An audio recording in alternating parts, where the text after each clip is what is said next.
लीजिए सुनिए मुंशी प्रेमचंद के लिखे उपन्यास अहंकार के तीसरे भाग को मेरी यानी समीर गोस्वामी की आवाज में।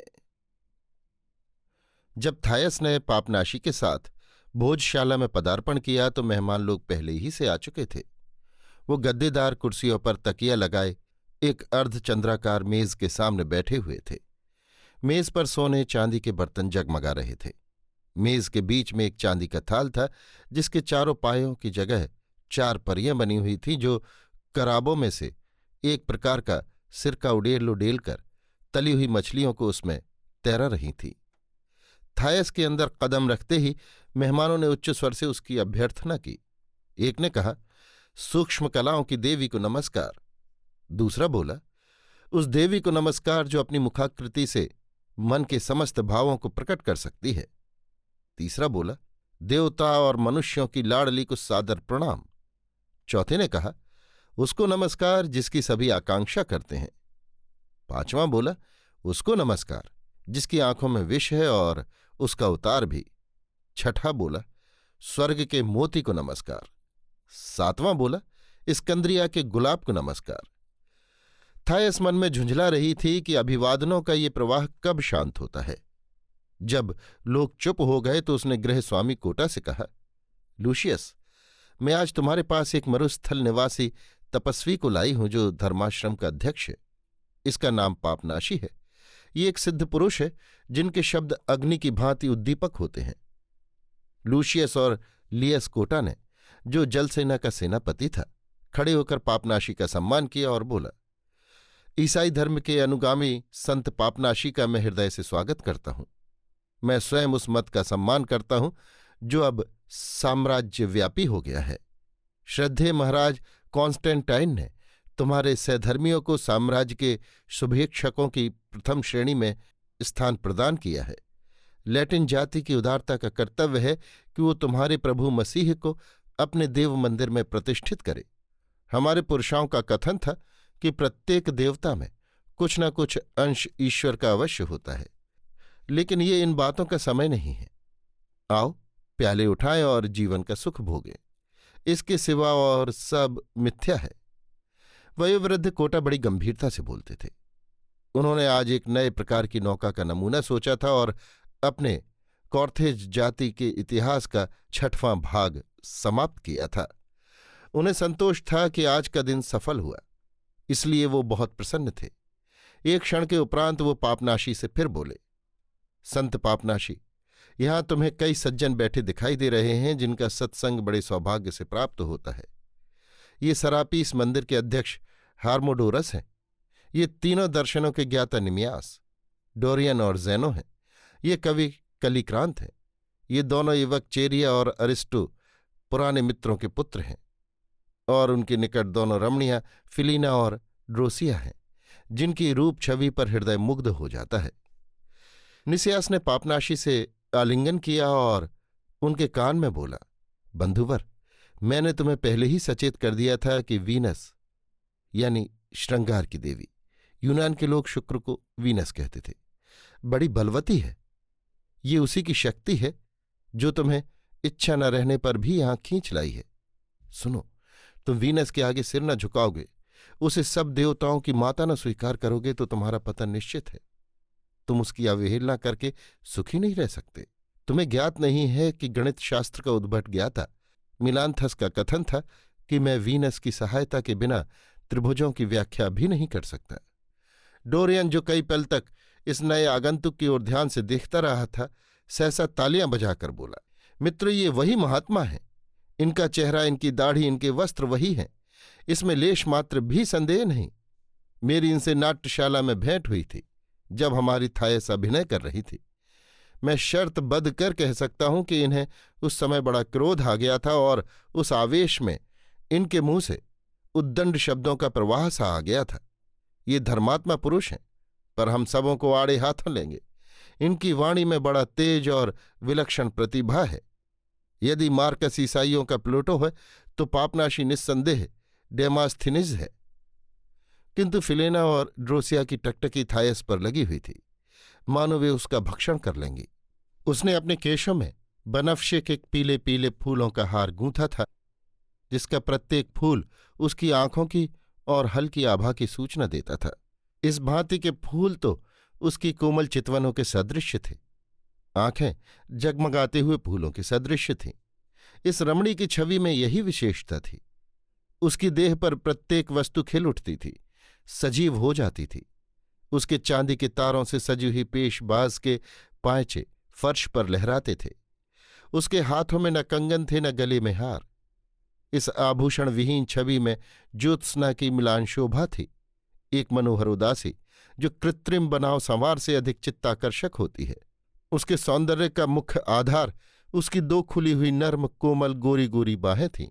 फिलीना और ड्रोसिया को भी विवश होकर थायस के जूड़े और पेशबाज की प्रशंसा करनी पड़ी। यद्यपि उन्होंने थायस से इस विषय में कुछ नहीं कहा।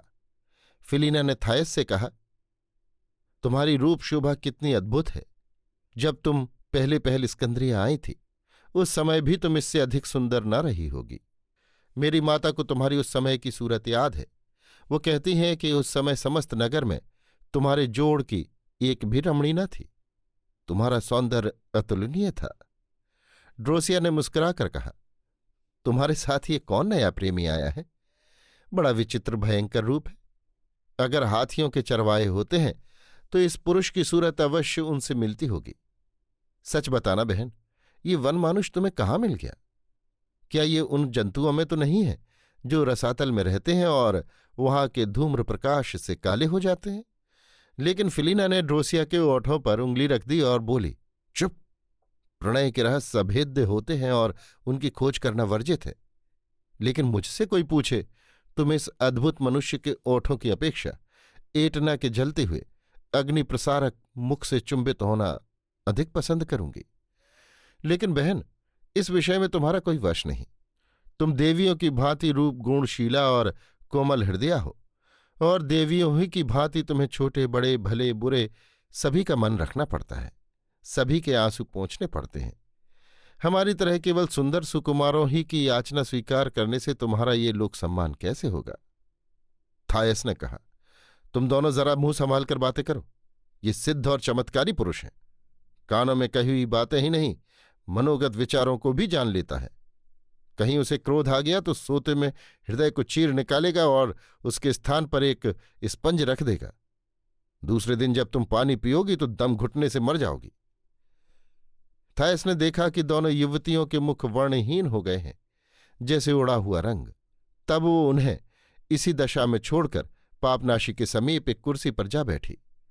सहसा कोटा की मृदु पर गर्व से भरी हुई कंठध्वनि कन्फुसियों के ऊपर सुनाई दी, मित्रों, आप लोग अपने अपने स्थानों पर बैठ जाएं।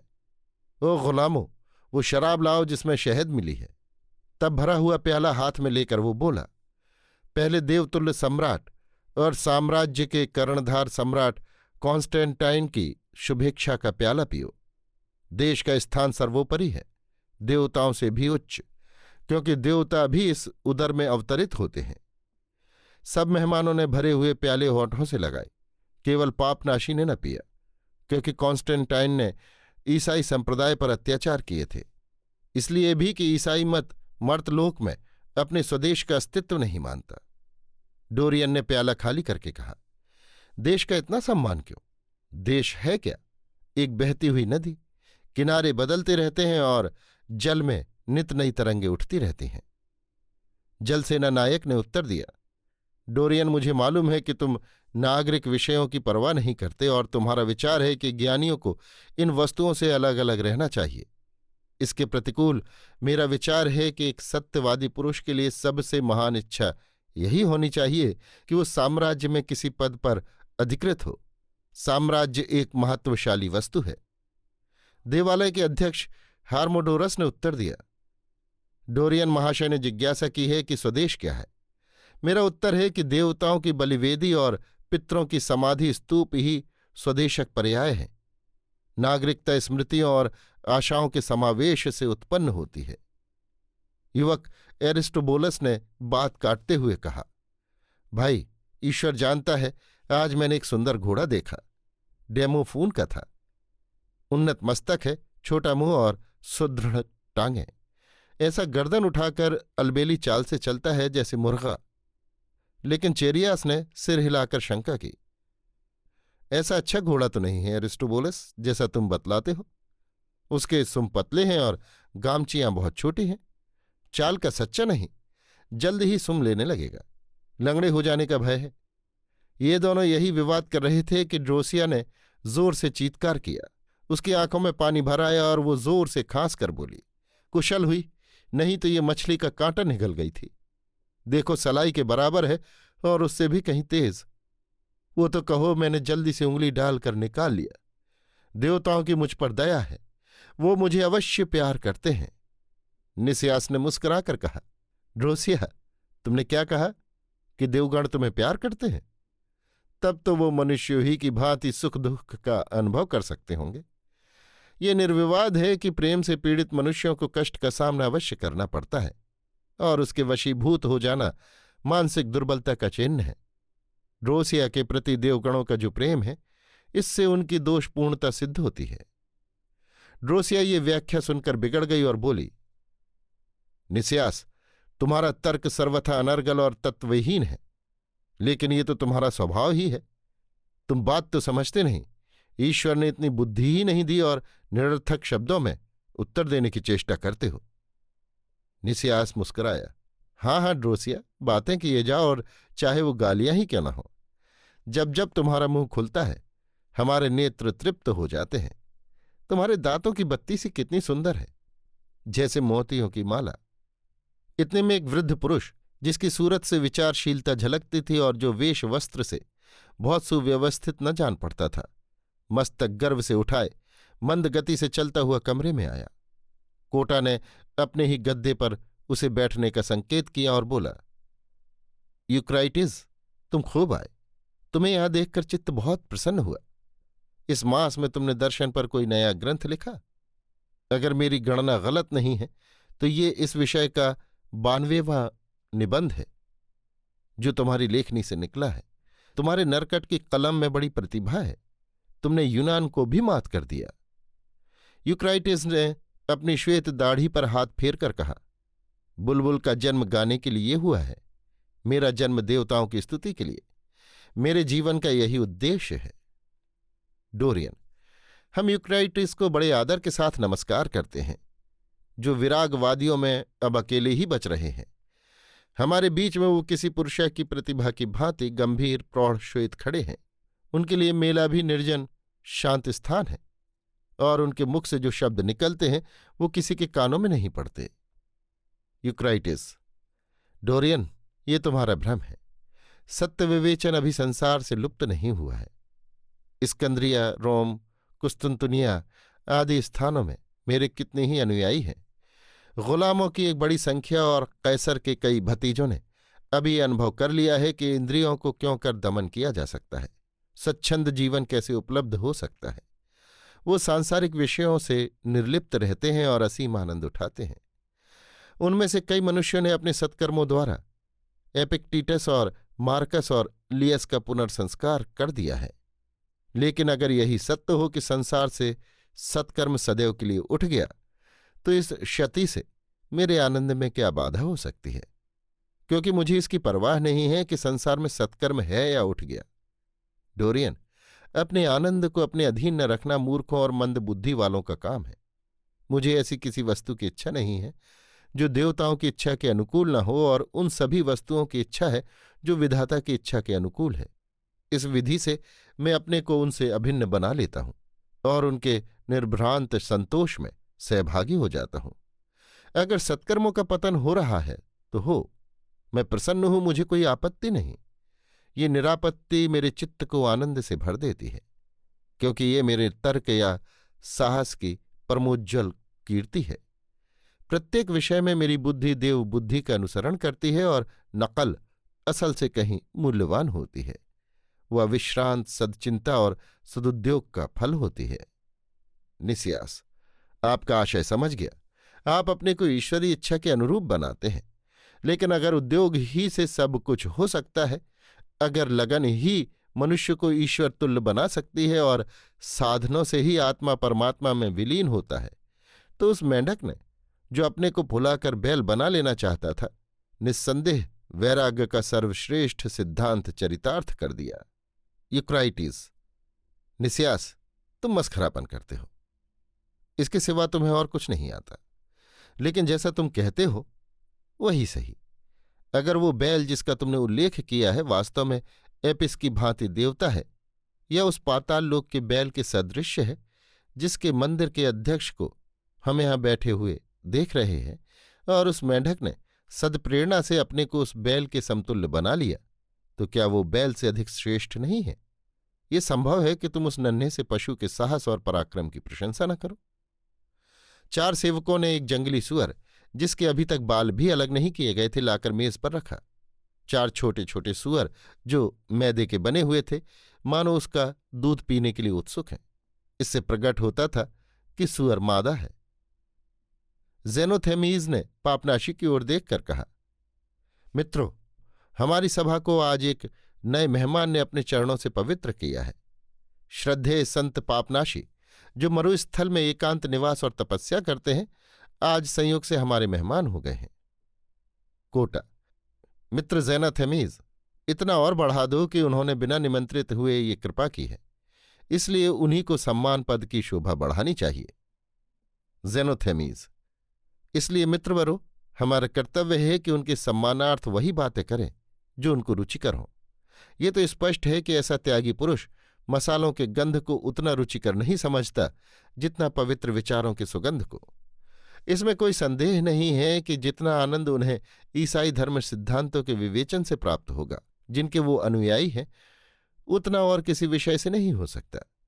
मैं स्वयं इस विवेचन का पक्षपाती हूं, क्योंकि इसमें कितनी ही सर्वांग सुंदर और विचित्र रूपकों का समावेश है, जो मुझे अत्यंत प्रिय है। अगर शब्दों से आशय का अनुमान किया जा सकता है तो ईसाई सिद्धांतों में सत्य की मात्रा प्रचुर है और ईसाई धर्म ग्रंथ ईश्वर ज्ञान से परिपूर्ण है। लेकिन संत पापनाशी, मैं यहूदी धर्म ग्रंथों को इनके समान सम्मान के योग्य नहीं समझता। उनकी रचना ईश्वरीय ज्ञान द्वारा नहीं हुई है, वरन एक पिशाच द्वारा, जो ईश्वर का महान शत्रु था। इसी पिशाच ने, जिसका नाम आइवे था, उन ग्रंथों को लिखवाया। वो उन दुष्ट आत्माओं में से था जो नरक लोक में बसते हैं और उन समस्त विडंबनाओं का कारण है जिनसे मनुष्य मात्र पीड़ित है। लेकिन आइवे अज्ञानता, कुटिलता और क्रूरता में उन सबों से बढ़कर था। इसके विरुद्ध सोने के परों का सा सर्प, जो ज्ञान वृक्ष से लिपटा हुआ था, प्रेम और प्रकाश से बनाया गया था। इन दोनों शक्तियों में एक प्रकाश की थी और दूसरी अंधकार की थी।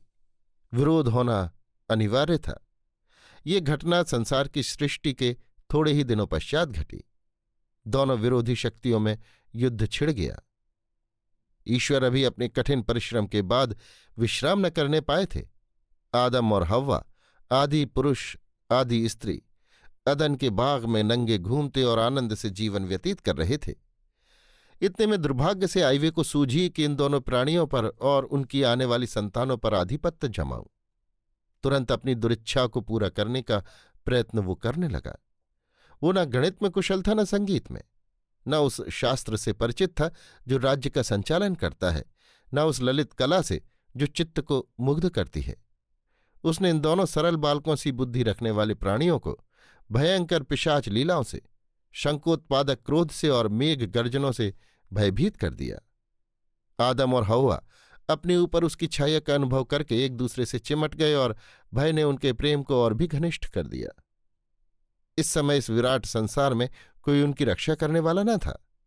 जिधर आंख उठाते थे उधर सन्नाटा दिखाई देता था। सर्प को उनकी निस्सहाय दशा देखकर दया आ गई और उसने उनके अंतःकरण को बुद्धि के प्रकाश से आलोकित करने का निश्चय किया, जिसमें ज्ञान से सतर्क होकर वो मिथ्या भय और भयंकर प्रेत लीलाओं से चिंतित न हो।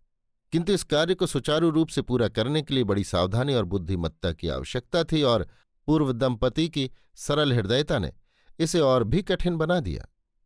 किंतु दयालु सर्प से न रहा गया। उसने गुप्त रूप से इन प्राणियों के उद्धार करने का निश्चय किया। आइवे डींग तो ये मारता था कि वो अंतर्यामी है, लेकिन यथार्थ में वो बहुत सूक्ष्मदर्शी न था। सर्प ने इन प्राणियों के पास आकर पहले उन्हें अपने पैरों की सुंदरता और खाल की चमक से मुग्ध कर दिया।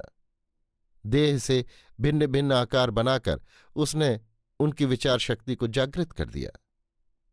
यूनान के गणिताचार्यों ने उन आकारों के अद्भुत गुणों को स्वीकार किया है। आदम इन आकारों पर हव्वा की अपेक्षा अधिक विचारता था, किंतु जब सर्प ने उनसे ज्ञान तत्वों का विवेचन करना शुरू किया, उन रहस्यों का जो प्रत्यक्ष रूप से सिद्ध नहीं किए जा सकते, तो उसे ज्ञात हुआ कि आदम लाल मिट्टी से बनाए जाने के कारण इतना स्थूल बुद्धि था कि इन सूक्ष्म विवेचनों को ग्रहण नहीं कर सकता था, लेकिन हव्वा अधिक चैतन्य होने के कारण इन विषयों को आसानी से समझ जाती थी। इसलिए सर्प से बहुधा अकेले ही इन विषयों का निरूपण किया करती थी, जिसमें पहले खुद दीक्षित होकर तब अपने पति को दीक्षित करे। डोरियन: महाशय ज़ेनोथेमीज, क्षमा कीजिएगा, आपकी बात काटता हूं। आपका ये कथन सुनकर मुझे शंका होती है कि सर्प उतना बुद्धिमान और विचारशील न था जितना आपने उसे बनाया है। यदि वो ज्ञानी होता तो क्या वो इस ज्ञान को हव्वा के छोटे से मस्तिष्क में आरोपित करता, जहां काफी स्थान न था? मेरा विचार है कि वो आईवे के समान ही मूर्ख और कुटिल था और हव्वा को एकांत में इसलिए उपदेश देता था कि स्त्री को बहकाना बहुत कठिन न था।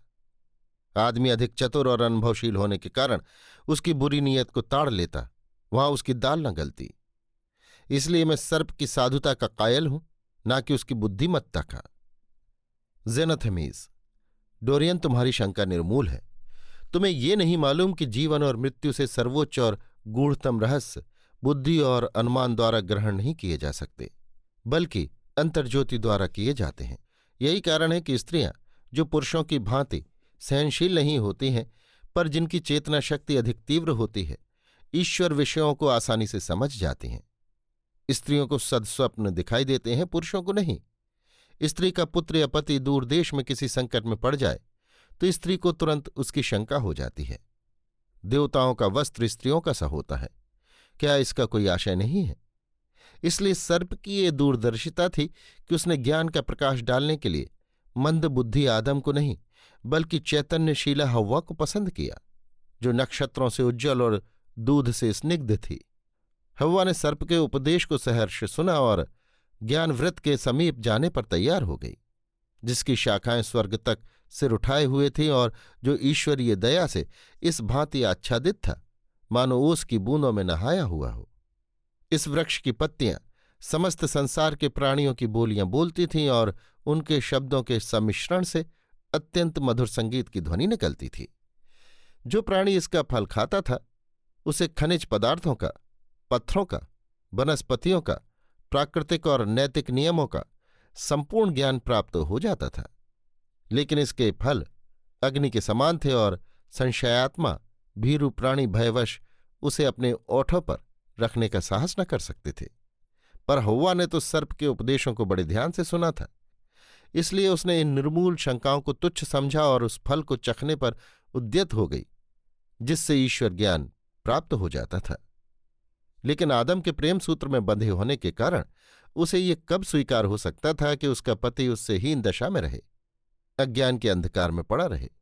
उसने पति का हाथ पकड़ा और ज्ञान वृक्ष के पास आई। तब उसने एक तपता हुआ फल उठाया, उसे थोड़ा सा काट कर खाया और शेष अपने चिरसंगी को दे दिया। मुसीबत ये हुई कि आई वे उसी समय बगीचे में टहल रहा था। ज्यों ही हव्वा ने फल उठाया, वो अचानक उनके सिर पर आ पहुंचा और जब उसे ज्ञात हुआ कि इन प्राणियों के ज्ञान चक्षु खुल गए हैं तो उसके क्रोध की ज्वाला दहक उठी। अपनी समग्र सेना को बुलाकर उसने पृथ्वी के गर्भ में ऐसा भयंकर उत्पात मचाया कि ये दोनों शक्तिहीन प्राणी थरथर कांपने लगे। फल आदम के हाथ से छूट पड़ा और हव्वा ने अपने पति के गर्दन में हाथ डालकर कहा, मैं भी अज्ञानिनी बनी रहूंगी और अपने पति की विपत्ति में उसका साथ दूंगी। विजय आईवे आदम और हव्वा और उनकी भविष्य संतानों को भय और कापुरुषता की दशा में रखने लगा। वो बड़ा कलानिधि था। वो बड़े बड़े वृहदाकार आकाश वज्रों के बनाने में सिद्धहस्त था। उसकी कला नैपुण्य ने सर्प के शास्त्र को परास्त कर दिया। अतः उसने प्राणियों को मूर्ख, अन्यायी, निर्दय बना दिया और संसार में कुकर्म का सिक्का चला दिया। तब से लाखों वर्ष व्यतीत हो जाने पर भी मनुष्य ने धर्म पथ नहीं पाया। यूनान के कतिपय विद्वानों तथा महात्माओं ने अपने बुद्धि बल से उस मार्ग को खोज निकालने का प्रयत्न किया। फीसागोरस, प्लेटो आदि तत्वज्ञानियों के हम सदैव ऋणी रहेंगे, लेकिन वो अपने प्रयत्न में सफलीभूत नहीं हुए। यहां तक कि थोड़े दिन हुए नासरा के यीशु ने उस पथ को मनुष्य मात्र के लिए खोज निकाला। डोरियन: अगर मैं आपका आशय ठीक समझ रहा हूं तो आपने ये कहा है कि जिस मार्ग को खोज निकालने में यूनान के तत्वज्ञानियों को सफलता नहीं हुई, उसे यीशु ने किन साधनों द्वारा पा लिया? किन साधनों के द्वारा वो मुक्ति ज्ञान प्राप्त कर लिया जो प्लेटो आदि आत्मदर्शी महापुरुषों को ना हो सका? जेनोथेमीज: महाशय डोरियन, क्या ये बार बार बतलाना पड़ेगा कि बुद्धि और तर्क विद्या प्राप्ति के साधन है? किंतु पराविद्या आत्मोल्लास द्वारा ही प्राप्त हो सकती है। प्लेटो, फीसागोरस, अरस्तु आदि महात्माओं में अपार बुद्धिशक्ति थी, पर वो ईश्वर की उस अनन्य भक्ति से वंचित थे जिसमें यीशु शराबोर थे। उनमें वो तन्मयता न थी जो प्रभु मसीह में थी। हर्मोडोरस: जेनथेमीज, तुम्हारा ये कथन सर्वथा सत्य है कि जैसे दूब ओस पीकर जीती और फैलती है, उसी प्रकार जीवात्मा का पोषण परम आनंद द्वारा होता है। लेकिन हम इसके आगे भी जा सकते हैं और कह सकते हैं कि केवल बुद्धि ही में परमानंद भोगने की क्षमता है। मनुष्य में सर्वप्रधान बुद्धि ही है। पंचभूतों का बना हुआ शरीर तो जड़ है। जीवात्मा यद्यपि अधिक सूक्ष्म है, पर वो भी भौतिक है। केवल बुद्धि ही निर्विकार और अखंड है। जब ये भवन रूपी शरीर से प्रस्थान करके, जो अकस्मात निर्जन और शून्य हो गया हो, आत्मा के रमणीक उद्यान में विचरण करती हुई ईश्वर में समाविष्ट हो जाती है, तो वो पूर्व निश्चित मृत्यु या पुनर्जन्म के आनंद उठाती है, क्योंकि जीवन और मृत्यु में कोई अंतर नहीं। और उस अवस्था में उसे स्वर्गीय पवित्र में मग्न होकर परम आनंद और संपूर्ण ज्ञान प्राप्त हो जाता है। वो उस ऐक्थ में प्रविष्ट हो जाती है जो सर्वव्यापी है। उसे परम पद या सिद्धि प्राप्त हो जाती है। निस्यास: बड़ी ही सुंदर युक्ति है, लेकिन हेर्माडोरस, सच्ची बात तो ये है कि मुझे अस्ति और नास्ति में कोई भिन्नता नहीं दिखती। शब्दों में इस भिन्नता को व्यक्त करने की सामर्थ्य नहीं है। अनंत और शून्य की समानता कितनी भयावह है। दोनों में से एक भी बुद्धिग्राह्य नहीं है। मस्तिष्क इन दोनों ही की कल्पना में असमर्थ है। मेरे विचार में तो जिस परम पद या मोक्ष की आपने चर्चा की है, वो बहुत ही महंगी वस्तु है। उसका मूल हमारा समस्त जीवन नहीं, हमारा अस्तित्व है। उसे प्राप्त करने के लिए हमें पहले अपने अस्तित्व को मिटा देना चाहिए। ये एक ऐसी विपत्ति है जिससे परमेश्वर भी मुक्त नहीं, क्योंकि दर्शनों के ज्ञाता और भक्त उसे संपूर्ण और सिद्धि प्रमाणित करने में एड़ी चोटी का जोर लगा रहे हैं। सारांश ये है कि यदि हमें अस्थि का कुछ बोध नहीं, तो नास्ति से भी हम उतनी ही अनभिज्ञ हैं। हम कुछ जानते ही नहीं। कोटा: मुझे भी दर्शन से प्रेम है और अवकाश के समय उसका अध्ययन किया करता हूं, लेकिन इसकी बातें मेरी समझ में नहीं आती। हाँ, सिसरो के ग्रंथों में अवश्य इसे खूब समझ लेता हूं। रासो, कहाँ मर गए? मधु मिश्रित वस्तु प्यालों में भरो। सिसरो इटली का सर्वप्रसिद्ध राजनीताचार्य। उसके राजनीतिक निबंध बड़े ही महत्व के हैं और आदर्श माने जाते हैं। कोटा राजनीति का विद्वान था। दर्शन का उसे अभ्यास न था। इस शास्त्र से उसे इतना ही प्रेम था कि वो सिसरों के ग्रंथों को समझ लेता था, जिनमें यथास्थान दर्शनों की आलोचना भी की गई है। कलिक्रांत: ये एक विचित्र बात है, लेकिन न जाने क्यों जब मैं शुद्धातुर होता हूं तो मुझे उन नाटक रचने वाले कवियों की याद आती है जो बादशाह की मेज पर भोजन किया करते थे और मेरे मुंह में पानी भर आता है।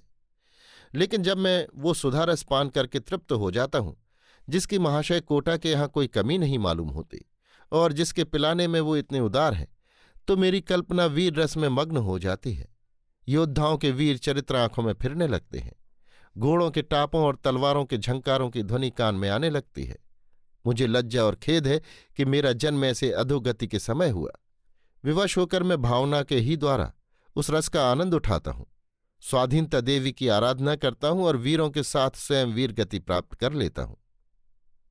कोटा: रोम के प्रजासत्तात्मक राज्य के समय मेरे पुरुषाओं ने ब्रूटस के साथ अपने प्राण स्वाधीनता देवी को भेंट किए थे, लेकिन ये अनुमान करने के लिए प्रमाणों की कमी नहीं है कि रोम निवासी जिसे स्वाधीनता कहते थे, वो केवल अपनी व्यवस्था आप करने का, अपने ऊपर आप शासन करने का अधिकार था। मैं स्वीकार करता हूं कि स्वाधीनता सर्वोत्तम वस्तु है जिस पर किसी राष्ट्र को गौरव हो सकता है, लेकिन ज्यों ज्यों मेरी आयु गुजरती जाती है और अनुभव बढ़ता जाता है, मुझे विश्वास होता जाता है कि एक सशंक और सुव्यवस्थित शासन ही प्रजा को ये गौरव प्रदान कर सकता है। गत 40 वर्षों से मैं भिन्न भिन्न उच्च पदों पर राज्य की सेवा कर रहा हूं और मेरे दीर्घ अनुभव ने सिद्ध कर दिया है कि जब शासक शक्ति निर्बल होती है तो प्रजा को अन्यायों का शिकार होना पड़ता है। अतः वो वाणी कुशल, जमीन और आसमान के कुलाबी मिलाने वाले व्याख्याता जो शासन को निर्बल और अपंगु बनाने की चेष्टा करते हैं, अत्यंत निंदनीय कार्य करते हैं।